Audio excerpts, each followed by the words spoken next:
Medicine ഒഴിക്കാത്ത വാഴയാണ്, medicine ഒഴിച്ച വാഴയാണ് അത്. ഇത് വെച്ച് ഒരു മാസം കഴിഞ്ഞിട്ടാണ് ആ വാഴ നമ്മൾ വെക്കുന്നത്. അപ്പൊ ഇതിന്റെ മാറ്റങ്ങൾ കണ്ടില്ലേ? അപ്പൊ നിങ്ങൾക്ക് തന്നെ അറിയാലോ, നിങ്ങൾ വാഴ വെച്ച് കൃഷി ചെയ്യേണ്ട ആൾക്കാരല്ല. അപ്പൊ അതിന്റെ വളർച്ച ഇതിന്റെ വളർച്ച കണ്ടോ? വാഴ കർഷകർക്ക് സന്തോഷം, കുറഞ്ഞ അധ്വാനം, കുറഞ്ഞ ചിലവ്, കൂടുതൽ വളർച്ച, കൂടുതൽ വരുമാനം. പ്ലാന്റൈൻ ക്രോപ്പ്, ഹോമിയോ വളം. 1.5 മാസം കൊണ്ടുള്ള വളർച്ചയാണ് ഇപ്പൊ ഇത്.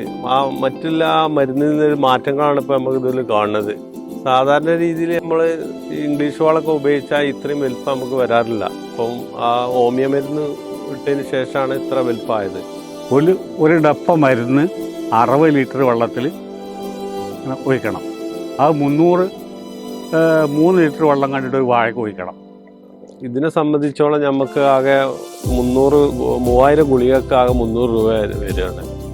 അതിൽ നമുക്ക് എന്താ വെച്ചാൽ സാധാരണ രീതിയിൽ മറ്റേ ഇംഗ്ലീഷ് മരുന്ന് ഉപയോഗിക്കുന്നതാണ് ഒരുപാട് മാറ്റങ്ങളുണ്ട്. എന്താ വെച്ചാൽ ഇതിനാകെ 1 രൂപ ഒരു വാഴക്കാകെ ചിലവ് വരുള്ളൂ. അത് കണ്ടാൽ തന്നെ നമുക്ക് സന്തോഷമല്ലേ?